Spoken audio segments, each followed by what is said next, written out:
Bonjour à tous, bonjour à toutes, surtout aux femmes épouses de pasteurs devenus Isabelle. Je vous adresse une invitation. J'espère que ce message va vous parvenir et je vais revenir là-dessus. Par la grâce de Nazareth. Je rappelle à tout le monde, à ceux qui peuvent s'interroger, mais qui est celui-ci? Qui lui a donné l'autorité? Qui lui a donné le mandat? C'est Jésus-Christ qui m'a donné l'autorité et le mandat de parler à l'église de ce qui est bien et de ce qui n'est pas bien. Est-ce que vous entendez? Le Seigneur Jésus m'a envoyé comme Jean aux 7 églises pour parler en son nom aux églises, pour ce qui est bien et pour ce qui n'est pas bien. Alors donc, voici pourquoi je me tiens devant vous pour vous parler.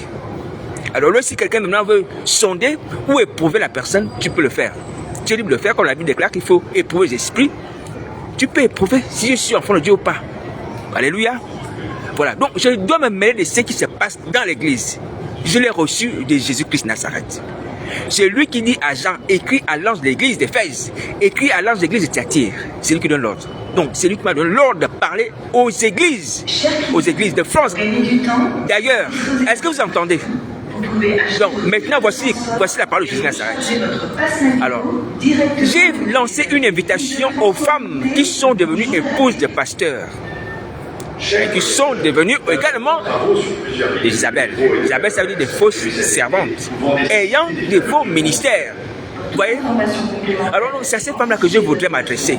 Et je veux certainement m'adresser aussi aux femmes qui sont sur le point de devenir des Isabelle, mais qui ne sont pas encore arrivées à ce stade. Je vais m'adresser à vous, pour le Seigneur Jésus me rappelle cela. Alors, à ceux qui sont devenus des Isabelle, j'aimerais d'abord vous rappeler, à vous les femmes, que vous êtes porteuse de vie. En tant que femme, vous êtes porteuse de vie. C'est vous qui donnez la vie. Vous voyez? Vous êtes porteuse de vie. Nous sommes nés de femmes, nous, à part Adam, mais nous sommes nés de femmes. Donc, aux yeux de Dieu, vous avez une importance capitale, essentielle, pour la procréation, pour la multiplication. Vous voyez? Dieu est passé par une femme pour donner le salut. Donc, vous êtes importante pour pouvoir apporter la vie aux gens. Dieu est passé par une femme. Donc vous avez un rôle essentiel dans le plan de salut de Dieu pour l'humanité. C'est une image. Si et pas si, comme Marie a porté Jésus, Jésus qui est le sauveur du monde, et qui donne le salut, ça veut dire qu'au travers de vous, nous pouvons aussi recevoir le salut. Ça ne veut pas dire que les femmes doivent tenir les micros. Non, c'est pas ça. C'est pas ça. Vous vous donnez déjà la vie, c'est une bonne chose. Mais en même temps, transmettre le salut aux enfants, c'est bien. L'éducation des enfants, dans les affaires de Dieu, c'est bien. L'éducation chrétienne que donne aux enfants, c'est bien. Vous voyez que même le roi, le miel, dans Proverbe 21, va recevoir les instructions de sa femme, de sa mère, qui va lui parler. Et elle va dire, mon fils, c'est pas au roi de boire du vin. La femme sage, intelligente, la femme vertueuse, elle donne des conseils de sagesse à son fils qui est roi. Alléluia. Donc ça c'est une parenthèse importante. Pour que vous puissiez savoir, les femmes, que vous avez un rôle important, essentiel dans le plan de Dieu qui consiste à donner la vie, qui consiste aussi à diriger, qui consiste aussi à orienter. Mais selon les prescriptions de la Bible, étant dans un rôle sans dépasser vos limites. Sans dépasser vos limites qui consistent aujourd'hui, pour certaines, à devenir des femmes pasteurs, apôtres, évangélistes. Non. Alléluia. Restez dans les limites. Restez dans les limites. Vous êtes essentiel. Alors, je nous ai rappelé cela. Je nous rappelle aussi que le même Ecclésiaste, celui qui va dire deux valent mieux qu'un parce qu'ils retirent un bon salaire de leur travail. Vous voyez? Ça, c'est l'Ecclésiaste qui dit ça. Il dit deux valent mieux qu'un parce qu'ils retirent un bon salaire de leur travail. Alléluia. Mais l'Ecclésiaste ne va pas s'arrêter là. L'Ecclésiaste va dire que si l'un tombe, l'autre qui est debout doit relever la personne qui est tombée. Vous allez trouver ces versets bibliques dans le livre de l'Ecclésiaste. Est-ce que vous voyez? Et il va dire malheur à celui qui est seul. Oui, c'est vrai, malheur à celui qui est seul. Malheur vraiment à celui qui est seul. Alors donc vous voyez que Lorsque vous êtes en couple, marié, devant la face de Dieu, des mariages inspirés de Jésus de Nazareth, ouais, vous avez une obligation de faire en sorte que si votre mari tombe, vous devez le relever. Si votre mari tombe, vous devez le relever. Voici pourquoi je m'adresse à vous. Je m'adresse à vous, vous les femmes pasteurs, Isabelle. Parce que vous n'avez pas joué votre rôle comme il fallait. Vos maris sont partis chercher l'argent sur le diable, dans les sectes. Et vous avez vu qu'ils avaient changé de comportement, d'attitude. Même les prédications avaient changé. Même si dans le lit conjugal, vous avez vu qu'il y avait certaines froideurs, peut-être. Ou certaines choses. Hein, certains appétits charnels par rapport à certaines choses qu'on ne doit pas faire. Vous voyez? Vous avez remarqué ça. Vous avez remarqué que vos maris avaient déjà d'autres amitiés, des amitiés dans le monde, même avec les gens importants, qui n'ont rien à voir avec Christ. Vous voyez? Ils avaient déjà été corrompus. Ils avaient de mauvaises compagnies. Vous avez vu ça, vous avez vu ça, vous avez vu ça. Mais ils vous diront, non, mais le conseil du ministre m'a appelé. Je vais prêcher à la présidente de la République. Ça vous a étonné, mais vous avez pensé que non, mon mari est devenu un homme de Dieu important. Mais dans la suite, vous vous êtes rendu compte que vos maris sont partis dans les sectes. Et vous avez gardé le secret. Et certainement vous avez parlé avec vos maris, mais ils vous ont dit à cause du ministère, gardons le secret. À cause du ministère, gardons le secret. Et vos maris certainement vous ont fait le chantage. Que si tu dévoiles, de toute façon, j'ai beaucoup de pouvoir, j'ai beaucoup de relations. Qui va te croire? Les avocats sont mes amis, les autorités sont mes amis. Et ils vous ont fait ce chantage, et même en vous donnant de l'argent, en vous donnant des responsabilités, je vais t'établir, maman pasteur, garde le secret. Je vais t'établir, prophétesse, garde le secret. Je vais te donner l'argent, garde le secret. Et vous avez accepté cela. Vous avez accepté cela. Parce que quand on regarde vos couples, ce sont les maris, les premiers qui sont corrompus. Je connais des couples où certains, au départ, quand je le voyais sur Internet, c'était lui qui était pasteur. Et puis d'un coup, la femme est devenue pasteur aussi. Il y en a beaucoup qui sont comme ça. Ça veut dire que vos maris ont soit réussi à vous séduire par l'argent et toutes sortes de corruption, ou à faire des chantages. Dire que j'ai des longues mains dans ce pays. Vous voyez? Vous avez accepté cela, vous vous êtes tué. Mais vous avez eu tort. Vous avez eu tort de faire ça. Vous avez eu tort de faire ça. Vous avez trahi Jésus de Nazareth. Et vous avez trahi votre mariage. Vous avez trahi votre mariage. Parce que quand votre mari est parti dans la secte chercher l'argent, le pouvoir, il vous a aussi trompé. Il commettait l'impudicité là-bas. Il devenait infidèle. Il couchait avec d'autres femmes. Il couchait avec d'autres hommes. Votre mariage, normalement, ne devait plus tenir selon les lois de la Bible, parce qu'il y avait une fidélité. Est-ce que vous entendez? Mais ce n'est pas une obligation sine qua non. Que forcément, si le mari devient infidèle, bon, on doit divorcer. Non. Si le mari reconnaît ses fautes, il se repent et renonce à son infidélité, oui, on l'accepte. Car le Seigneur Jésus ne veut pas la mort du pécheur, mais qu'il se repente et qu'il vive, même si c'est un mari infidèle. Mais vous avez accepté ces choses-là, dans le secret. Vos maris sont devenus infidèles parce qu'ils sont rentrés dans les sectes à aller chercher l'argent. Mais comme ils vous corrompent avec l'argent, les positions, les postes de maman pasteur, de ma prophétesse, vous avez tout ça. Vous avez gardé le secret. À cause du ministère, aussi soi-disant. Vous voyez, vous avez gardé le secret. Donc, d'une certaine manière, aujourd'hui, maintenant, ces hommes-là qui sont allés chercher l'argent sur le diable, vous vendent maintenant, ils vendent vos âmes maintenant. Ils ne vendent plus les innocents, ils ne vendent plus les fidèles, mais c'est vous, les femmes pasteurs, là, les femmes prophétesses, c'est vous qui les vendent maintenant. Est-ce que vous voyez? C'est vous qui le vendent. Parce que Satan ne va plus réclamer les fidèles. Il ne va plus réclamer les innocents, hein, les inconnus, les étrangers, ou les orphelins qu'on va voler, ou les bébés qu'on va voler dans les hôpitaux. Il réclame maintenant les femmes de ces hommes-là, de ces hommes de Dieu. Quelle honte aujourd'hui! Vous êtes devenus maintenant les victimes. Parce que vous avez tué ces choses-là. Quand vos maris péchaient, allaient chercher l'argent des sectes. Ils devenaient homosexuels, impudiques, menteurs, traîtres. Satan égaré, loin de la bonne doctrine. Vous avez tout cela. Vous avez tout cela. Vous avez gardé le silence. Vos maris étaient tombés. Vous avez gardé le silence. À cause des privilèges, à cause des chantages. Aujourd'hui, vous allez être la cible. Vous êtes la cible. Vous êtes des victimes. C'est vous que Satan réclame. Vos âmes. Je me souviens de témoigner une femme qui était passée sur Internet. C'était moi qui demandait l'aide. Oh, mon mari veut me sacrifier. Mon mari veut me sacrifier. Ils sont partis voir si c'était un marabout qui leur a dit non, il faut que tu donnes une personne qui a 6 doigts ou 6 orteils, quelque chose comme ça. Elle a fait une vidéo, mais pas trouvé l'aide. Ouais, c'est dommage. Mais c'est dommage, mais tu as bénéficié des privilèges de ce mariage satanique. Tu as bénéficié des privilèges de ton mari qui était dans les sectes. Tu étais maman parce que tu avais les honneurs, tu avais l'argent. Tu pouvais voyager. Tu as bouffé l'argent du diable. Maintenant, il fallait payer. Il fallait payer maintenant par ton sacrifice. Et c'est toi qui avais été désigné. Regarde cette femme. Elle a fait des vidéos. Elle est morte aujourd'hui.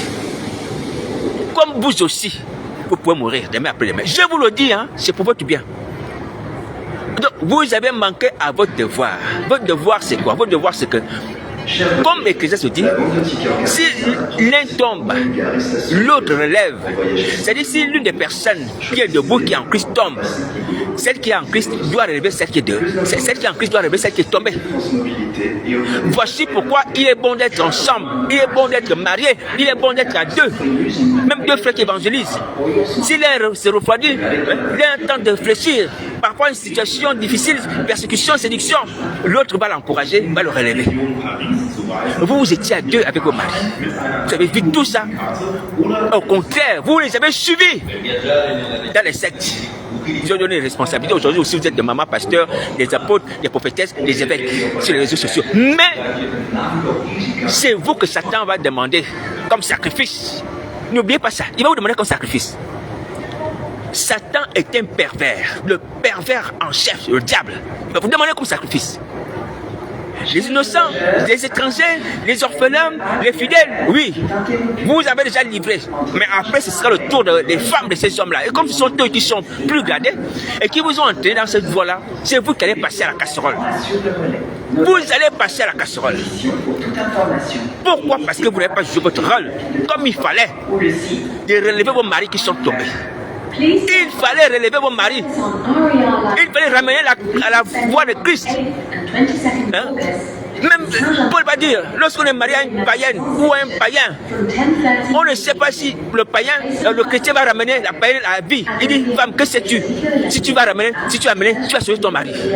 Ou mari, que sais-tu? Tu vas sauver ta femme, même si ta femme ne croit pas. C'est-à-dire qu'à cause du couple que vous formez, étant marié, l'une des deux personnes peut amener l'autre au salut. Et lorsqu'on demande cela au Seigneur Jésus dans la prière, jusqu'à ce qu'il accorde, il accorde parce qu'il ne veut pas la mort du pécheur qui se répand et qu'il vive. Mais vous non. Je ne sais pas, peut-être que vous avez manqué de courage. Ça peut se comprendre. Parce que quand le mari vous fait le scandale, tu dis non, moi j'ai les autorités, Dieu les juge. Si tu me dénonces, tu n'auras pas gagné cause. Et souvent, c'est les femmes qui sont des familles pauvres. Vous voyez? Donc le chantage porte ses fruits. Et peut-être aussi parce que vous avez aimé la richesse. Ils vous ont amadoué avec beaucoup de plaisir, beaucoup d'argent, des voyages et toutes ces choses. Les sacs, les robes et toutes ces choses-là. Vous voyez? Et vous avez accepté cela. Mais je vous dis, vous allez devenir des victimes de ces hommes-là. Comme aujourd'hui. Alors donc, je le dis à tous, de la part de Jésus Nazareth. Vous voyez, c'est une honte nationale, internationale, planétaire, que ce sont les chrétiens qui vendent les âmes pour avoir l'argent. Peu importe, même si c'est pour l'argent ou la gloire. Est-ce qu'on a le droit de vendre l'argent? Est-ce qu'on a le droit de contacter le diable? Non. Les chrétiens, ce ne sont pas les païens, c'est les chrétiens qui font ça. Et soi-disant, parce qu'on exerce le ministère de Jésus, un ministère de Jésus-Christ Nazareth, qu'on a filé la mort, qu'on a filé le sacrifice humain. Non, mais c'est pas vrai. Quel sacrilège. Jésus est le Dieu de la vie. Jésus ne tue pas les âmes pour pouvoir dire que je vais agrandir mon église. Il s'est sacrifié les enfants pour dire que je veux gagner le monde entier. Vous avez vu Jésus-Christ faire ça? Vous avez vu Jésus-Christ faire ça? Mais c'est pas vrai. C'est quel ministère vous exercez comme ça? Quel ministère? Quel ministère? C'est pas le ministère de Christ. C'est pas le ministère de Christ. Christ, c'est la vie. Il n'y a pas de mort chez Christ. C'est la vie. Alors, donc, je viens le dire à tout le monde. Que vous fâchez ou pas, il faut arrêter. Sortez des sectes. Les hommes comme les femmes. Tu es parti, tu as signé pathologique. Sors là-bas. Homme comme femme, toi et ta femme, sortez là-bas. Sortez là-bas, sinon vous serez punis. Vous serez punis. Regardez comme les païens, vous sont en train de vous exposer, se moquer de vous. Ils font des vidéos sur vous. Les gens de l'église, on vous cite. Les païens, ce ne sont pas les enfants de lumière. Hein. Ce ne sont pas les enfants de lumière qui font ça. Hein. Ce ne sont pas les gens qui sont en cet esprit qui font ça. Regardez vous-même, ce sont les païens qui se moquent de vous. Qui se moquent de vous, des pasteurs, qui se moquent des hommes de Dieu, qui se moquent de l'église. Regardez comment on a salué le nom de Jésus. Et nos propres personnes, on est à terre. Il faut se repentir. Il faut se repentir. Quitter le monde des ténèbres. Quitter les sectes, quitter les parcs des alliances sataniques. Il faut quitter cela. Alors donc, maintenant, comme j'ai promis parler aussi aux femmes hein, qui sont mariées à des hommes de Dieu, peut-être qu'ils ne sont pas encore entrés des sectes, ou qui sont déjà entrés des sectes, mais les femmes ne sont pas encore entrées des sectes. À ces femmes-là, je voudrais dire, agissez comme Ecclésiaste le dit. Comme Ecclésiaste le dit, si l'un tombe, l'autre relève celui qui est tombé. Donc relevez vos maris. Jeûnez, priez le Seigneur Jésus pour cela. Ne laissez pas la situation parce qu'ils vont vous entraîner. Ils vont vous entraîner. Et vous aussi, vous allez perdre vos âmes.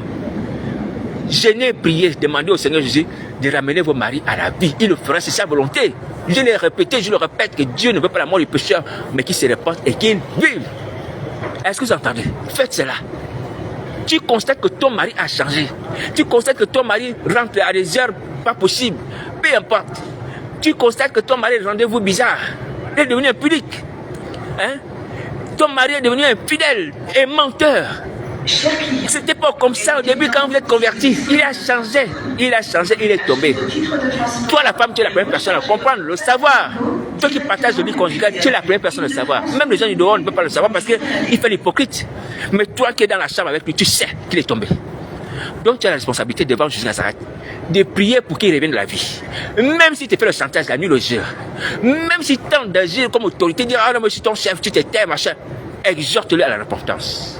Je n'ai pris dans le secret. Je n'ai pris. Sois ferme et courageuse. Sois ferme et courageuse. Jésus Nazareth qui avec toi agira. Tu ne mourras pas. Même si peut te dire que les gens de ma secte vont te faire mourir, c'est faux. Tu ne mourras pas.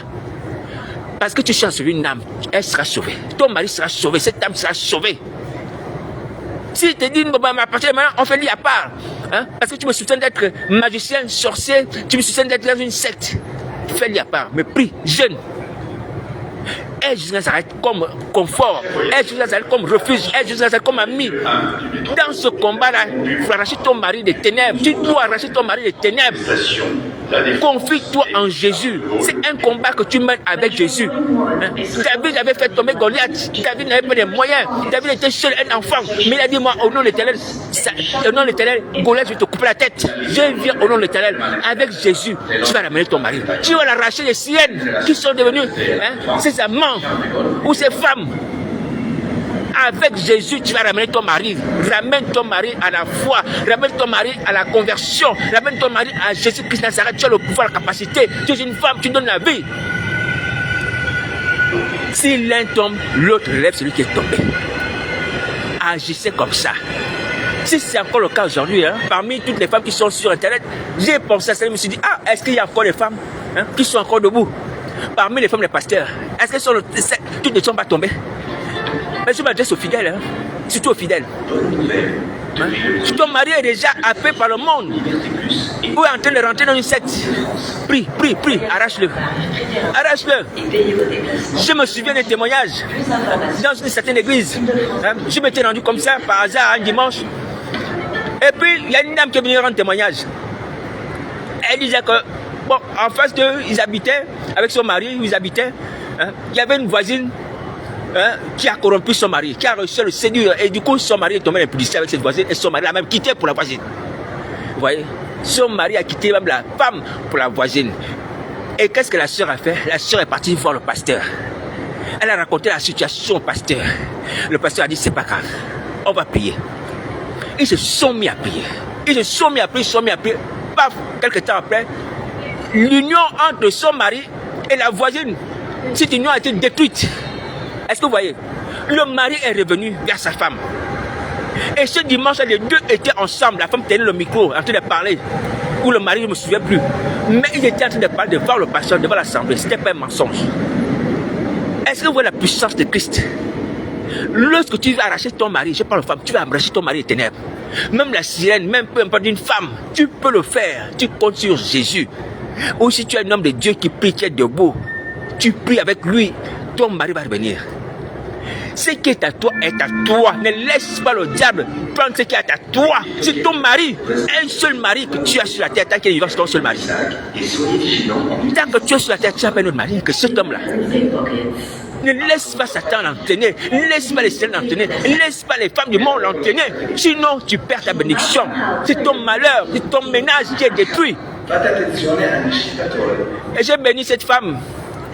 Hein, qui voyait que son mari était en train de commettre l'adultère, l'impudicité. C'est un témoignage aussi que j'ai écouté. Mais cette femme, malheureusement, elle a cherché par la chair. Elle voit que son mari, qui était un homme de Dieu, un pasteur, commettait l'impudicité avec les fidèles ou les femmes de l'église. Mais elle allait plutôt faire les bagarres. Faire les bagarres. Et elle racontait que non, moi je dois protéger mon foyer. Je dois protéger mon mari. C'est mon mari, je n'ai pas notre mari.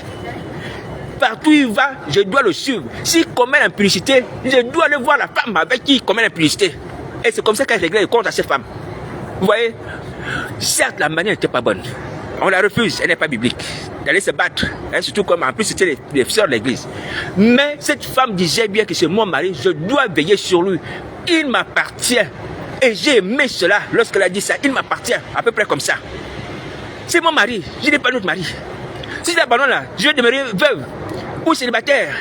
Est-ce qu'elle est capable de tenir ferme à la séduction du monde? Ou face à la petite la chair? Tenir dans la solitude comme ça. Même si ton mari est devenu infidèle, tu peux le pardonner et dire que non, mais c'est mon mari.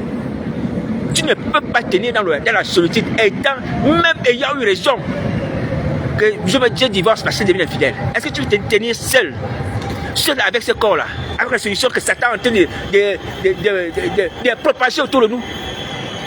Donc, ramène ton mari à la vie et pardonne ses péchés. Ramène-le à Christ. Annule tout ce qu'il peut faire comme relation de tout ça dans la prière. Dans la prière, pas physiquement, on ne condamne pas les femmes, on ne va pas se battre, mais on a lu ça dans la prière. La prière est efficace. La prière est une arme spirituelle que nous avons les chrétiens, qui est plus puissante que l'épée. Est-ce que tu m'entends? Donc si tu es d'une femme, c'est comme ça qu'il faut agir. Alléluia. Ne laisse pas Satan, les démons, les hommes, hein, les hommes qui sont ses amis, de dérober ton mari, l'entraîner dans les sectes, ou les femmes l'entraîner dans l'impudicité, ou les seigneurs l'entraîner dans le monde des ténèbres. Non, ne laisse pas ça. Ne laisse pas ça. Ne laisse pas cela se faire. Il faut agir. Combat pour le bien de ton mari, le sein de ton mari. Ne dis pas non, il est mature, il sait ce qu'il fait, est-ce que c'est moi qui dois lui dire cela? Non, agis, c'est ton mari, c'est ton seul mari. Donc, je rappelle que lorsqu'on est à deux, on a la responsabilité de veiller l'un sur l'autre. L'un sur l'autre. Est-ce que vous entendez? L'un sur l'autre. Si l'un tombe, l'autre doit révéler l'autre. Il ne faut pas laisser. Il ne faut pas suivre la personne dans le péché. Tu sais bien que ton mari est dans le péché. Mais tu dis, non, comme c'est l'autorité, ou parce que ton mari te fait le charger, tu vas aussi le suivre. Non.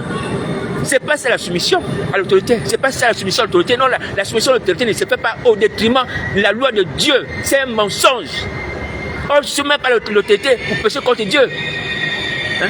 Les disciples à qui on avait un moment empêché, ou du moins interdit par le nom de Jésus, ils ont dit mieux vaut obéir à Dieu qu'aux hommes. Et pourtant c'est l'autorité, c'était les sanitaires, c'est l'autorité. Alléluia, établie, reconnue. Mais ils ont dit mieux vaut obéir à Dieu qu'aux hommes. On peut faire obéir à Dieu qu'aux hommes, même aux hommes établis. Est-ce que vous entendez? Même si c'est ton mari. Même si c'est ton mari, tu dis je préfère obéir à Jésus Nazareth. Et sois avec Jésus Nazareth, rien ne t'arrivera. Rien ne t'arrivera parce que tu mènes un bon combat. Tu te garder pur, de garder la foi et de permettre que ton mari revienne de la vie. Et revienne de la vie. Il y a une promesse qui dit crois au Seigneur Jésus, tu seras sauvé toi et ta famille. Crois au Seigneur Jésus, tu seras sauvé toi et ta famille. Tu seras sauvé toi et ton mari. En premier. Ou toi et ta femme. Donc la promesse que Jésus Christ donne. par la bouche de Pierre, par la bouche de Paul et de Silas est une promesse qui s'adresse aussi à toi, que tu peux l'appliquer dans ta vie pour le bien de ton mari. Est-ce que vous entendez? Alors là, je m'adresse beaucoup à vous, les femmes, parce que nous savons qu'aujourd'hui, dans le monde, ce sont les hommes qui gouvernent. Et les hommes gouvernent avec Satan, le diable. Malheureusement, vous voyez, vous soyez dans le monde, vous soyez maintenant dans l'église, malheureusement. Donc, mais les femmes les suivent derrière. Les femmes les suivent. Malheureusement, les femmes aussi acceptent ces pratiques que Satan impose lorsque les gens vont chercher le pouvoir, la puissance, lorsqu'ils vont chercher la prospérité sur le diable. Malheureusement. Non, vous devez vous lever. Vous êtes les derniers remparts. Empêcher que le diable puisse détruire le monde, l'unité de la famille. Vous êtes les derniers remparts, les femmes. Alléluia. Même les enfants. Tu vois que ton père est en train de prendre une mauvaise voie. Tu peux exhorter ton père. Tu peux exhorter ton père. Ou du moins, tu peux prier. Jésus ça va dire que, Seigneur, comme c'est mon père, je n'ai pas tellement autorité, mais toi qui es le chef de l'homme, comme la Bible dit, Seigneur, parle à mon père. Pleure devant Jésus pour ton père, qui a de partir dans une secte. Et là, je m'adresse aux enfants de pasteurs. Tu es comme homme, tu m'entends certainement. Tu sais que ton père est dans une secte, tu sais ça. Tu ne peux pas rester bouche bée. Va prier Jésus Nazareth pour que Jésus Nazareth ramène ton père dans le droit chemin. La soumission ne signifie pas obéissance au mal. Non, la soumission ne signifie pas obéissance au mal. On doit suivre nos parents dans ce qui est juste. Sinon, ton père va te sacrifier, toi aussi, il va te sacrifier. Dans cette secte, il est parti, il va te sacrifier. Si tu restes bouche bée, il va te sacrifier. Donc, tu dois prier. Tu es enfant de Dieu, tu es croyant, tu es chrétien. Prie pour que le Seigneur Jésus ramène ton père à la vie. Tu ne veux pas l'exhorter parce qu'il n'a pas le courage. Moi aussi, je n'ai pas eu ce courage. Mais nous pouvons avoir le courage de dire à Jésus, qui est le chef de l'homme, Seigneur, ramène cet homme à la vie. Ramène cet homme à la vie. Ramène cet homme au salut. Ramène-le en arrière. Il s'est trompé, c'est mon père. Il a droit au salut à cause de la promesse qui dit, oh Seigneur Jésus, tu seras sur toute ta famille. Faites cela, les enfants, les hommes de Dieu, les filles, les hommes, faites cela, priez, jeûnez, priez. Ne vous laissez pas berner par les biens que vos pères ramènent, ou par les privilèges que vous avez. Ils vous envoient dans les grands pays, aux États-Unis, en France, au Canada, pour ceux qui sont les pays africains, les enfants d'hommes de Dieu africains. Ou même ici en France, dans les grandes écoles, les grandes universités. Mais c'est un pasteur qui est devenu millionnaire, c'est un pasteur qui a beaucoup d'argent. Et vous bénéficiez des esclaves, il y a des servants, des serviteurs, des voitures, chauffeurs, toutes ces choses-là. Mais toi, tu es conscient que ton père reçoit cela parce qu'il n'est plus en Christ. Il est dans une secte. Tu es conscient de ça. Il faut prier. Alors j'aimerais dire que nous tous, autant que nous sommes, moi aussi, selon les limites et la force que le Seigneur me donne, j'ai le devoir de ramener ceux qui sont tombés. Alléluia. Voilà, donc c'est pour ça que je me tiens à la disposition des personnes qui veulent prier. Tu es un homme de Dieu, tu es un pasteur, même une femme de Dieu.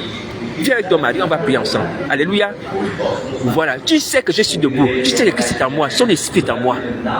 Tu sais que Jésus-Christ m'exauce. Quand je prie, certaines choses, bien entendu, qui sont comme sa volonté, il m'exauce.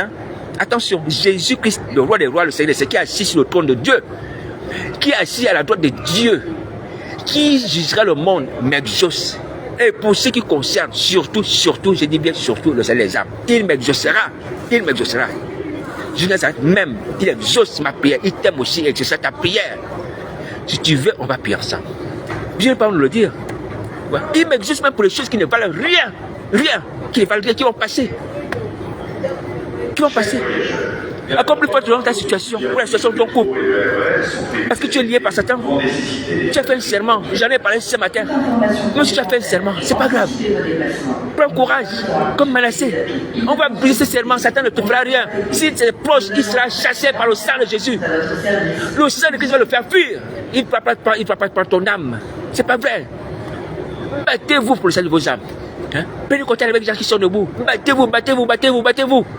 Arrêtez de regarder, sinon c'est le temps de feu de souffle. Je vous assure, il n'y a pas une autre alternative, il faut se battre. Tu veux devenir en vie, il faut te battre. Souviens-toi de ce que Paul va dire, l'athlète doit courir. Il doit courir selon les règles. Tu dois courir. Donc tu dois faire les efforts. Alléluia. Voilà, ça doit t'encourager. Moi aussi. Quand les gens du monde font des exercices chaque matin, pour courir plus vite, pour sauter plus haut, pour nager plus rapidement. Nous, on ne peut pas faire des exercices comme ça, qui consiste à combattre le diable pour gagner le salut aux âmes, pour amener nos frères et sœurs qui sont tombés, nos maris, nos femmes, nos parents qui sont tombés. On ne peut pas faire l'exercice comme ça. On ne peut pas transpirer pour aller à la prière. Comme la tête qui s'entraîne, il transpire pour les choses qui passent. On ne fait même pas cette force physique. Ah Seigneur Jésus. Même quand on prêche, peu de pasteurs transpirent réellement quand ils prêchent. En fait, pour dire qu'on ne fait pas ces choses, on a nos forces physiques, avec beaucoup de forces physiques, non. Beaucoup prêchent même avec la main dans la poche. Comme si on est en train de raconter des histoires. Vous savez, comme si quelqu'un était au nœud je ne sais pas, d'un club d'amis. On ne transpire plus, on ne fait plus d'efforts pour le salut des âmes. Les athlètes dans le monde, ils transpirent pour avoir une médaille corruptible. Et vous voulez penser que le salut vous sera donné comme ça? On se promène de gauche à droite, d'un point à l'autre, la main dans la poche, on va être sauvé comme ça. Non, mes amis, il faut se battre. Il faut lutter comme Paul a dit, contre le péché jusqu'au sang. Même si ton sang doit couler, parce que tu refuses de pécher, tu refuses. Est-ce que tu entends? Tu ne mourras pas. Je te dis, tu ne mourras pas. Quiconque vit et croit en moi ne mourra jamais. Dis Jésus de Nazareth, tu ne mourras pas. Il faut te battre. Donc, battons-nous ensemble. Battons-nous ensemble. Vous n'êtes pas seul. Alléluia. Vous n'êtes pas seul. Jésus de Nazareth qui est debout, qui est assis à la droite du Père, observe et prêt à intervenir, à nous sauver. C'est pas possible qu'on finisse comme ça. L'église de la génération de la fin, c'est pas possible. C'est pas possible. C'est pas possible. On a le sang de Christ qui continue à agir. Il nous a rachetés pour Dieu par son sang. On a le pardon des péchés. On a la victoire par le sang de Christ. On a la guérison par le sang de Christ. Nous avons tout dans le sang de Jésus. Pourquoi on va accepter d'aller dans le feu? Réveillez-vous. Réveillez-vous. Priez. Voici la parole de Nazareth. Alors donc, voici pourquoi ce matin, je vous assure que mon âme est brisée à cause des sentiments de Christ. Oui. Quand on voit les hommes de Dieu honorables dans le passé, il n'y a pas que ces pasteurs dont il est question aujourd'hui sur Internet, d'autres pasteurs aussi, que j'ai apprécié aussi. Oui. Aujourd'hui, comment ils sont abattus, ou abattus, je veux dire abattus à terre, sur lesquels tout le monde piétine. Oui. C'est honteux. Ils sont tombés à terre. On piétine la renommée, on piétine le nom, le ministère. Et ces choses ne sont pas fausses. Oh Seigneur Jésus, aide-nous. Mais je nous dis aux hommes de Dieu, aux pasteurs, ouais, on ne peut pas être plus royaliste que le roi. C'est-à-dire que nous-mêmes, qui sommes tombés, nous devons d'abord montrer l'exemple de repentance, en versant des larmes, en nous lamentant, afin que les autres suivent et nous accompagnent. Vous ne voulez pas verser les larmes, vous ne voulez pas vous repentir, vous ne voulez pas pleurer. Comment les gens vont pleurer pour vous? Vous-même, vous êtes là comme un cheval, plus de folie, toujours en train de galoper. Vous ne voulez pas vous arrêter. Vous dites non, je suis tombé. J'en ai assez de cette vie de misère, de malheur. Comme l'église de la Odyssée, non. On est toujours là, se trompant soi-même. Parce qu'on est conscient qu'on est tombé, on se trompe soi-même. Oh non, je prêche. J'ai l'église, j'ai les fidèles, j'ai les clients. On va même dire, c'est pas les fidèles, on a des clients. Les gens qui viennent acheter, donner l'argent. C'est les clients. Les chrétiens de Jardy, les fidèles aujourd'hui, c'est devenu une clientèle. Vous voyez? Tant que j'ai la clientèle, les gens qui peuvent me donner l'argent, des millions, ça va, mais tu vas brûler. Ça va, ta renommée à terre. Et pour les choses qui sont vraies, pour un homme de Dieu, ça ne se doit pas, il faut se repentir. Alléluia, moi aussi. Satan, l'accusateur, peut t'accuser. Il peut t'accuser comme il accuse à tout le monde. Même le Seigneur Jésus, on a dit qu'il avait un démon. Et toutes ces choses-là, c'est pas grave. Mais quand tu sais que c'est pas vrai, c'est pas grave. Mais les gens verront aussi que c'est pas vrai. Les gens ont cru en Jésus, malgré certaines qui disaient que Jésus avait un démon. Les gens qui ont cru en Jésus, les Samaritains ont cru en lui. Alléluia. Voilà. Donc n'aie pas peur, homme de Dieu, n'aie pas peur. Réponds-toi. Laisse la prospérité satanique. Et le serment que tu as fait, de garder secret le fait que tu es dans une secte, c'est pas grave. Tu peux rompre ce serment. Tu imites Manassé. Manassé qui était un roi, une autorité aussi, qui était tombé, mais qui s'est tourné vers l'éternel des armées, qui a suivi l'éternel des armées. Manassé a été sauvé, tu seras sauvé. Même si tu me dis que les gens, la secte sectes sont nombreux, ils ont beaucoup de pouvoir. Ils ont la police, ils ont la gendarmerie, ils ont l'armée, ils ont la justice, ils ont ceci, ils ont cela, ils ont les démons. C'est pas grave. Jésus Nazareth est plus puissant que les gens de la secte. Jésus Nazareth est plus puissant que les gens de la secte. Est-ce que tu crois ça? Regarde également ce qui se passe avec Élisée le prophète. Élisée le prophète, à un moment donné de sa vie, il va être menacé de mort parce qu'il révélait les secrets du roi syrien au roi d'Israël. Vous voyez, quand le roi syrien disait non, bon, notre camp sera là, on va faire comme ça, Israël, tout ça. Élisée, qui avait l'esprit de Dieu, révélait cela au roi d'Israël. Et du coup, le roi de Syrie va dire, mais comment? Il y a quelqu'un qui est fait ici, qui révèle à cet homme-là tous mes plans secrets. Pourquoi attaquer Israël? On va dire non, mais il y a Élisée le prophète, il y a un prophète là-bas qui révèle ce que tu dis même dans ta chambre. Ah bon? Il va dire, bon, il faut le saisir. Il faut le saisir, il faut le tuer. Et là, le roi de Syrie a amené une armée pour saisir Élisée, le prophète, l'homme de Dieu. Alléluia. Et lorsque l'armée arrive, les Syriens, elle environne Élisée le prophète, entoure Élisée le prophète, Israël, une armée nombreuse. Le serviteur d'Élisée va avoir peur. Il va dire, mais mon Seigneur, ils sont là, les Seigneurs sont là, ils vont le tuer, tout ça. Et Élisée va prier l'Éternel, il va dire, ouvre ses yeux pour qu'il voie. Et Dieu va ouvrir les yeux du serviteur d'Élisée, qui va voir quoi? Il va voir une armée de chars, de chevaux de feu autour d'Élisée le prophète. Une armée invisible, composée de chars, de chevaux de feu, des anges de Dieu autour d'Élisée. Est-ce que vous entendez? Alors j'aimerais lui dire à nous qui sommes enfants de Dieu, quand tu es enfant de Dieu, ne crains pas. Si tu es debout, tu ne crains pas. Si tu veux devenir enfant de Dieu, ne crains pas. Tu auras cette protection-là. La protection suprême. Des anges, des chars, des chevaux de feu autour de toi. Tu ne verras pas sur tes yeux parce que c'est une protection invisible. Alléluia. Mais elle est réelle. Elle agit dans le visible comme dans l'invisible. Contre les démons et contre les hommes. Donc tu ne marcheras pas seul. Lorsque tu vas quitter la secte, sache que tu auras cette protection-là. C'est une protection suprême, divine. Imbattable. Des chars, des chevaux de feu seront autour de toi. Crois cela. Maintenant, je te dis cela parce que tu le crois. Enfin, tu le lis. C'est dans la Bible. Hein. Tu t'inventes rien. Et à toi de croire. À toi de croire. À toi de croire. Tu crois. Jésus lui-même, il dit qu'il est avec nous tous les jours de la vie, ça fait du monde. Jésus. Le roi des rois, c'est le Seigneur qui tient Satan dans sa main comme une fourmi. Il promet. Comme une raison, en plus, ces chars, ces anges seront avec toi. Alléluia. Donc, voilà pourquoi je te dis, n'aie pas craindre. Quitte la secte. Quitte la secte. Quitte la secte. Pour sauver ta vie. Pour sauver ta vie. Si tu n'as pas encore perdu ta femme, tu es dans cette secte-là, tu vas la perdre. Attention, tu vas la perdre. Satan va réclamer ta femme. Quitte la secte pour ne pas vendre ta femme. Tu as déjà vendu les âmes. C'est bon, arrête maintenant, arrête. Ce n'est pas pour ta femme que je t'exhorte pour toutes les autres âmes. Arrête de vendre les âmes. Quitte la secte. Quitte la secte. Aujourd'hui, tu auras la protection de Jésus. Mais si vous refusez, vous voulez qu'on vende les âmes, Jésus lui-même va vous frapper de mort. Il va vous frapper de mort. Il va vous supprimer. Si vous pensez que Jésus ne fait pas mourir, vous doutez. Vous trompez vous-même. Parce que les dernières sacrifices sont tombés. Il va vous frapper de mort. Vous allez sentir la mort. Vous allez sentir la mort. Quitte la secte au nom de Jésus. C'est pas vrai. On a la protection du sang de Christ. La personne de Christ, Saint-Esprit. Les anges de Dieu. Je ne suis pas meilleur, mes amis. Je dois appliquer ce qui est dans la Bible. Vous pensez que j'ai vu comment? Comment j'ai vu moi? Je suis debout, j'ai vu comment? J'ai les gars du corps avec moi.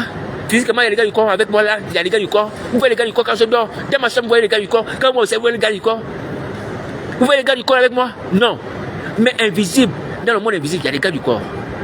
Et dans le monde invisible, il y a jusqu'à ça. Il y a ces anges qui me gardent, me protègent.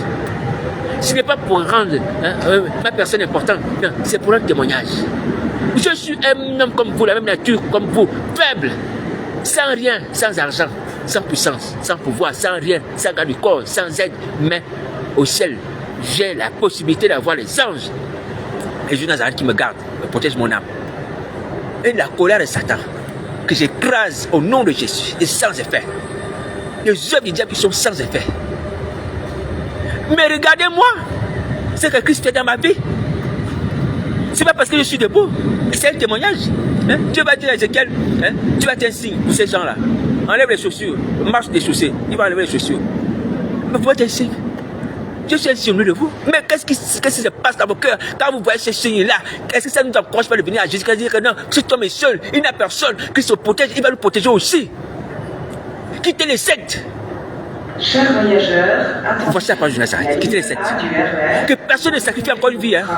Que ce soit sa femme ou son enfant. Ou un fidèle. Je vous dis, hein, j'ai pris que je vous frappe de mort. Maintenant, si vous vous assemblez pour me faire mourir, c'est votre affaire avec Christ. Je ne mourrai pas. Je le dis, je ne mourrai pas. Vous vous assemblez pour me faire mourir, je ne mourrai pas. Je vivrai, je raconterai les éternels parce que mon temps n'est pas arrivé. Ce n'est pas la manière que Christ a aussi formulé. Peut-être, je ne sais pas. Mais mon temps n'est pas arrivé. Je ne vais pas mourir.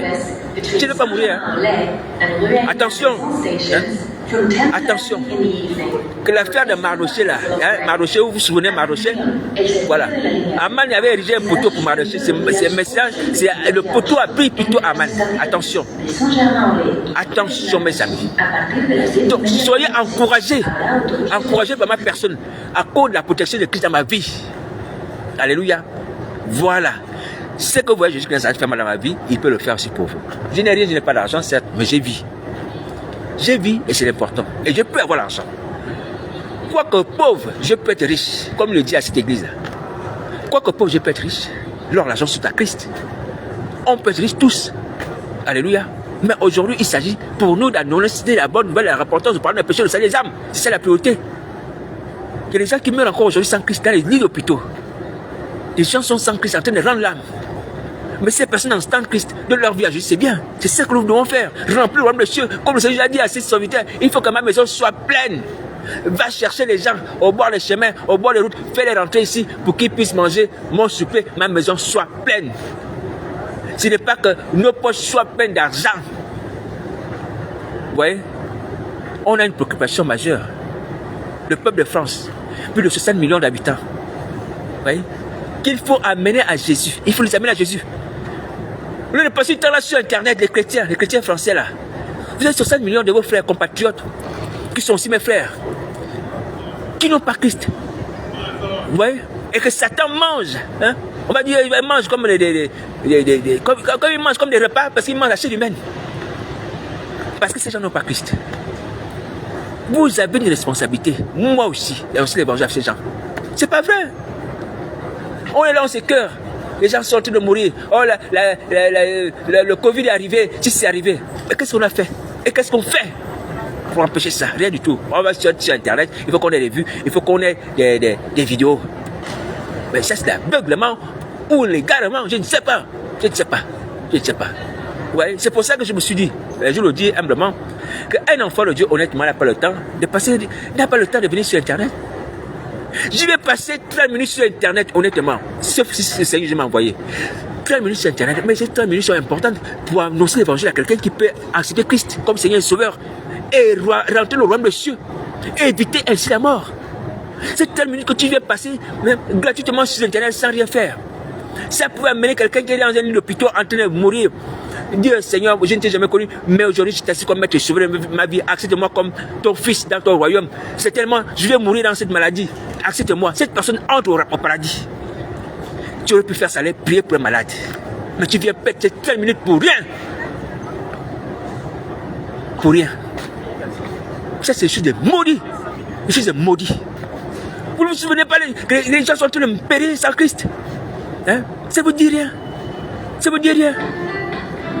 De chercher à ce que ces gens soient sauvés, ça vous dit rien? Hein? Vous voulez passer du temps là sur Internet à montrer que vous êtes les plus sages, les plus intelligents, vous avez les bonnes formulations, mais vous êtes des maudits, les maudits, les maudits. C'est pas vrai, ouvrez les yeux. Hein?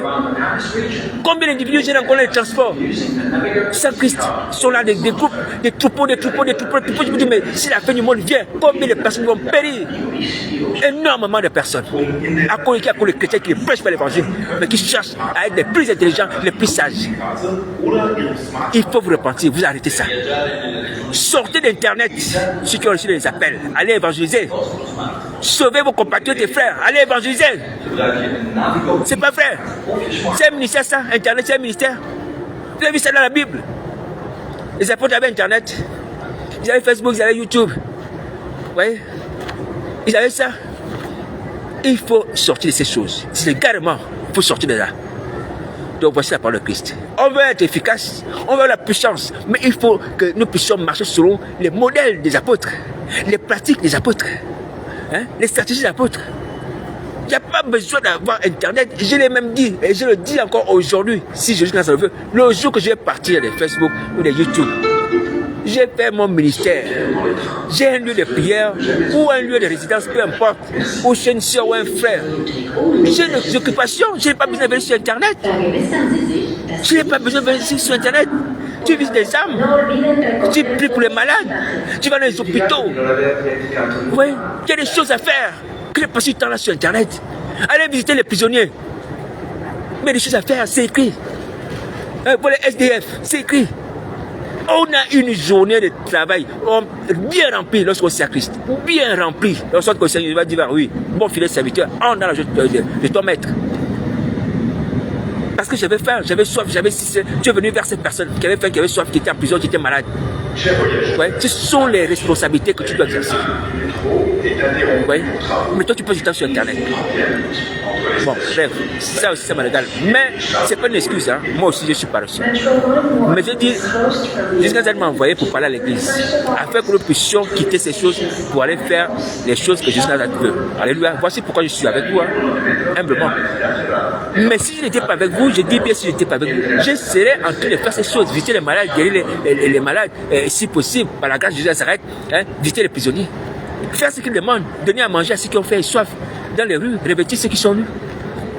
Et tu as une journée chargée. Accomplir ces choses-là. Mais je suis venu sur Internet pour pouvoir vous parler aux gens de l'église. Qui n'acceptent pas que je vienne dans leurs assemblées, mais qui ne m'ont pas invité, bien entendu. Mais je suis disponible à venir à vos assemblées. Si vous êtes d'accord, il n'y a pas de problème. Mais comme c'est sur Internet que j'arrive à vous avoir, ou à vous parler, voici pourquoi je suis sur Internet. Je l'ai dit, hein, que je serais bien volontiers, hein, enclin à fermer mon compte Facebook. Ça ne me sert à rien, ça me perd du temps. Ça me perd du temps. Oui, même quand j'écris un message, c'est simple, il faut que je réfléchisse. Il faut que je regarde les règles de grammaire, il faut que je fasse machin. Il faut que je prenne ça, telle personne, tel passage. Mais non. Pierre et Paul n'avaient pas le temps d'écrire tout le temps. Sauf les lettres aux églises d'Asie. Ils prêchaient l'évangile dans les rues. Oui, et je l'ai dit, je leur ai dit encore, la part du Seigneur Jésus, on n'a pas besoin de distribuer le brochure. On a besoin d'ouvrir nos bouches. Et j'ai béni au Seigneur Jésus pour cet acte d'évangélisation. Alléluia. Parce que je vous assure, quand il m'est arrivé d'évangéliser dans les rues de Paris, j'ai passé des journées agréables. Hein? Au départ, on distribuait les brochures. On distribuait à Barbès et tout ça, on distribuait les brochures. Mais quand tu rencontres les personnes, tu te mets à discuter avec les personnes, elles te racontent leur vie. Vous faites connaissance avec des personnes. Tu es heureux, je t'assure, tu es heureux dans la journée. Tu as rencontré 2 ou 3 personnes qui t'ont raconté leur vie, leur difficulté, pourquoi ils ne croient pas, pourquoi ils croient, pourquoi ils ne croient pas à la fin du monde, pourquoi il y a tellement mal. Elles te posent des questions et ça te fait plaisir de parler de Jésus, d'expliquer les choses aux gens comme ça dans les rues. C'est bien de parler de Christ dans les rues aux gens. Vous échangez et vous faites connaissance. Et vous échangez peut-être même un numéro de téléphone. Qui sait? Les amitiés peuvent se lier. Oui, même des contacts qui peuvent être salutaires un jour ou l'autre. Ah, mais tu es chrétien, oui, mais j'ai vu un chrétien là-bas, machin, voilà, il m'a aidé. Il y a plein de choses comme ça. Ouais, à cause de l'évangile, vous pouvez faire des bonnes rencontres. Et non seulement des bonnes rencontres, échanger avec des personnes, comprendre ce qu'ils se sentent. Le passé du temps là sur Internet. C'est Internet. Et c'est entre nous les chrétiens généralement, puisque mes amis, généralement, ce sont les chrétiens. Oui. Ouais, on s'enseigne les uns les autres. Les mêmes choses que je connais, tu me l'enseignes. Les mêmes choses que toi tu connais, je t'enseigne. Ça sert à quoi? Ce que tu m'enseignes, je connais. Ce que je t'enseigne, ce que tu m'enseignes, je connais. Ce que je t'enseigne, tu connais. En gros. Ouais. Qu'est-ce que ça produit comme effet? Comme bénéfice spirituellement parlant? Rien. Ouais, mais si tu vas chez les païens, quelqu'un qui n'a jamais été en Christ, même j'étais étonné en France. Le côté des personnes qui n'ont jamais été baptisées. Il m'est arrivé de parler aux personnes de Christ. Mais en France, c'est une j'ai rencontré une personne, ou même 2, je pense. Il y avait une dame, une fille et une autre personne, je ne sais plus si c'était un homme ou une femme. Ah non, mais j'ai jamais été baptisé, mes parents m'ont jamais amené au baptême. Je dis, ah bon, oui. Je dis, mais non, mais moi, j'ai jamais cru ça. Parce que chez nous, en Afrique, généralement, les enfants, dès qu'ils naissent, on fait le baptême, catholique, protestant, c'est automatique. Et puis, ils ont un nom de saint, comme on dit, nom de saint, tout ça. Elle dit, non, non, moi, j'ai jamais été baptisé, mes parents n'ont jamais baptisé, tout ça. Ouais. Donc, vous apprenez des choses comme ça. Comme vous êtes en contact avec les gens, dans la rue. Dans la rue. Quand on parle de Jésus. Ouais. Nous, on va être là sur Internet, matin, midi et soir. Je vous assure que c'est légal, moi. Et Satan est en train de bouffer le temps du travail que nous devons exercer dans les rues, amener les gens à Christ, faire remplir le ciel, et en plus de temps où nous devons nous repentir pour le péché. En train de bouffer là, sur Internet. Ouais. C'est une parenthèse utile. Alors, ces choses, je l'ai dit, lorsqu'on va revenir à la vie, afin que nous puissions nous rendre compte que si nous devons servir Christ, nous devons le servir selon le modèle des apôtres, selon ce que le Seigneur demande, d'aller dans les rues.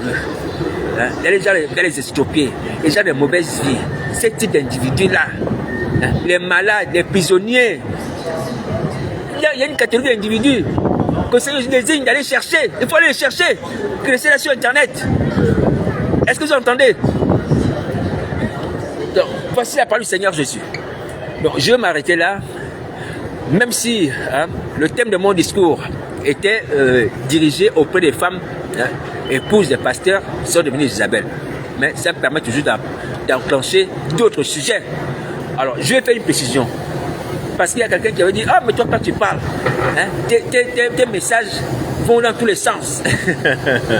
Tes messages dans tous les sens. Tu parles de beaucoup de choses. C'est volontairement que je le fais. Et c'est biblique. Pourquoi? Parce que quand tu regardes ce que nos frères théologiens ont appelé les béatitudes, c'est-à-dire Matthieu chapitre 5, dans la version Louis II, c'est écrit les béatitudes. Tu vas lire le discours de Jésus-Christ Nazareth. Il va dire heureux de bonheur, heureux des pauvres en esprit. Mais il ne va pas simplement souhaiter le bonheur à ces personnes. Il va aborder beaucoup d'autres thèmes. Dans un seul discours, on aborde beaucoup de thèmes, c'est biblique. Est-ce que vous entendez? Dans un seul discours, on aborde beaucoup de thèmes, beaucoup de sujets, c'est biblique. Parce qu'on a besoin de ça. Lorsque le Saint-Esprit touche tous les aspects, parce que dans notre vie aussi, on a besoin également d'entendre certains aspects qui nous concernent. Ce n'est pas une chose vaine. Moi aussi, j'avais réfléchi à cela, et c'est biblique, c'est spirituel. Alléluia. Allez-y, regardez une épître de Paul. Vous allez regarder par exemple Éphésiens chapitre 2. Vous allez regarder Romains chapitre 1. Il va parler aux Romains, il va parler de façon de vivre, des dépravés, tout ça. Il va parler aussi de thèmes, d'autres choses, dans un seul épître, dans un seul chapitre. Alléluia. Voilà. Donc le Saint-Esprit agit comme ça. Donc ne soyez pas décontenancés. Vous voyez? Parce que vous dites, oh, mais toi tu as commencé avec un thème, tu es parti avec d'autres thèmes, tu as commencé à parler de ça, et puis tu as parlé de ça. Oui, c'est vrai. Ça, c'est le raisonnement logique. Selon le monde, on va dire selon le monde. Alléluia. Voilà, on commence un thème, on fait une conclusion, on fait un développement en conclusion, le thème, et puis c'est bon, on s'en va. Alléluia. Oui, ça peut être comme ça. C'est pas mauvais, hein. C'est pas mauvais. Ça peut être comme ça. Mais le Seigneur Jésus peut aborder beaucoup de thèmes dans un seul discours. Et c'est comme ça, c'est biblique. Alléluia. Voilà, et comme ça, on se retrouve. Parce que tout concourt à l'édification du corps. Ce que j'ai dit là est toujours édifiant. Tout ce que j'ai dit là est toujours édifiant. C'est parce que je suis parti dans beaucoup d'aspects de l'église. Que les autres aspects ne sont pas importants, s'ils sont importants. Alléluia. Et je préfère le faire de cette manière. Je vais le Seigneur. Pourquoi? Parce qu'il n'y a pas le temps de faire un thème aujourd'hui, un thème après-demain, un thème demain, un thème le surlendemain. On n'a pas ce temps-là. Donc si on peut, dans un seul thème, dans un seul discours, aborder tous les thèmes, moi je dis que c'est bien. Je dis que c'est bien. C'est un travail harassant. C'est un travail harassant. Préparer les thèmes, les discours, toutes ces choses-là. C'est un travail intellectuel aussi, qui est fatigant, je t'assure. Ouais, mais lorsqu'on parle, on peut parler de tout par le Saint-Esprit. Et puis une bonne fois, les sujets sont évacués. Alléluia. Voilà. Donc on prend en sorte, on fait en sorte qu'on gagne du temps. On n'a pas beaucoup de temps, donc on le rachète, on gagne du temps. Si on parle des choses d'église, les femmes qui sont tombées, on peut parler également de la façon de gérer les ministères qui ne plaît plus à Dieu dans un même discours. Dans un même discours. Est-ce que vous entendez? Voilà. Donc c'est biblique et c'est spirituel. Bon, maintenant, je reprends ce que j'ai dit au départ. Donc, les femmes qui sont devenues des Isabelles, parce que vous avez manqué de courage. vous n'avez pas agi selon la parole de Dieu, il faut vous repentir. Revenez à Jésus Nazareth, vous et vos maris. Vous et vos maris étaient tombés, étaient dans les sectes. Vous les avez suivis, plutôt que les empêcher d'y aller, plutôt que les arracher de ces sectes-là. Il faut revenir à Jésus Nazareth. Ne vous entêtez pas. La plus c'est que lorsqu'on vous regarde, ah Seigneur Jésus, quelle misère. Elles sont habillées comme les vraies Isabelle, hein. Les fossiles sur les cheveux, les fossiles, hein, sur les yeux, les fossiles, avec les perruques, avec les rouges à lèvres, ouais. Comme des fausses, vraiment des fausses servantes, des fausses, ouais. Elles ont des titres, ouais. C'est vraiment, c'est lamentable. Ceux qui pensent que vous avez opéré, hein, vous avez percé cet homme. Si vous pensez que vous-même, vous avez percé, vous vous trompez. Hein, vous êtes dans une illusion comme celle de l'église de Laodicée. Oh, mais je suis arrivé, je suis au sommet, j'ai l'argent, hein, je suis belle. Vous voyez, je suis radieuse, je suis riche, j'ai les bijoux. Non, tu n'as pas les bijoux, tu as les malédictions. Ces bijoux sont des malédictions. D'ailleurs, il y a des gens qui disent que même les perruques là, que vous avez sur la tête, là, ce sont des malédictions. Des faux cheveux sur la tête. Des faux cheveux sur la tête. Ouais. Et c'est que tu dis, tu es rayonnante. Vous voyez? Non.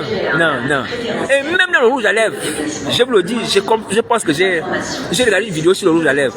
Je le dis aux femmes qui font les choses d'Isabelle. Est-ce que vous connaissez la composition du rouge à lèvres?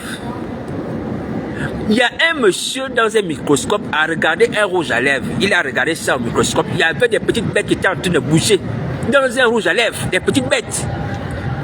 Regardez souvent les vidéos. C'est insuffisant. Hein? Il y a certaines vidéos qui sont insuffisantes sur les rouges à lèvres. Il a regardé au microscope comme ça. Il a vu les petites bêtes qui étaient en train de bouger. Et c'est pas faux. Pourquoi? Parce que Satan, le diable, lorsqu'il te fait pécher, il te fait pécher avec quelque chose qui est beau, qui est joli, mais dans laquelle il a mis une abomination. Une abomination. Alléluia, une abomination.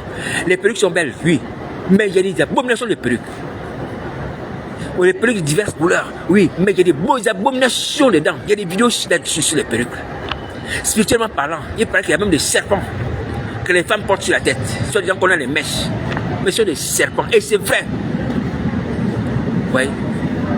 Jusqu'à quand vous allez continuer à être aveugle? Tout ce qui vient du diable n'est qu'abomination. Si les enfants de lumière touchent à ces choses, alléluia, ils prient à cause du sang de Christ. Si c'est nécessaire, bien entendu, si c'est nécessaire. C'est nécessaire. Mais les rouges à lèvres ne sont pas nécessaires. Les perruques ne sont pas nécessaires. Vous voyez? Toutes ces choses-là qui viennent du diable, sa tirade de séduction est remplie d'abominations, d'impuretés, de souillures, des malédictions qui vous tiennent à la captivité et éloignent la présence de Dieu de vous. Dépouillez-vous de ces choses, ils sont comme les femmes, même les chaînettes. Hein? Les bijoux, tu ne sais pas comment ces bijoux étaient fabriqués. Tu peux savoir une chaîne autour du cou, mais tu as un serpent autour du cou. Et c'est vrai. Ou un verre. Des choses comme ça. Satan, c'est le père de l'abomination. Et c'est ce qu'il aime faire aux hommes qui aiment le monde. Ouais. On ne peut pas servir Satan le diable. On ne peut pas servir Satan le diable étant saint. Et on ne peut pas utiliser les hommes du diable étant saint. Impossible. Voici pourquoi même les gens qui vont chercher l'argent sur le diable sont encore malades. On se demande, mais ces gens-là ont l'argent. Ils peuvent avoir les bons médecins, les bons médicaments, tout ça, les bons traitements. Mais ils sont encore malades parce qu'il y a des impuretés, des abominations dans ce qu'ils reçoivent de Satan le diable. Il ne vous aime pas. Il ne vous aime pas. Donc, voici la parole du Seigneur Jésus. Donc, c'est une parenthèse utile pour nous tous. Hein? Les femmes qui aiment la beauté là, et tout ça, faire les maquillages, comme les hommes aussi. Il faut arrêter ça. Hein? De toute façon, vous attirez les esprits un peu, les maris de ceux vous plaignez. Les hommes qui aiment faire la beauté, vous attirez l'esprit d'homosexualité, sans le savoir. Et ne vous étonnez pas d'être abordé par les hommes. Ne vous étonnez pas. Hein? Voilà, il faut rester naturel, comme Dieu t'a créé. Arrêtez la séduction. Arrêtez la séduction. D'être séduit vous-même par votre propre corps et de vous exposer. Vous voyez? Donc, voici la parole du Seigneur Jésus. Donc, je rappelle, il faut se repentir. Tous, ceux qui sont partis des sectes. Les hommes comme les femmes, il faut se la mentir. Il faut quitter les sectes. Venir à Jésus Nazareth, sinon on sera puni. Bon courage.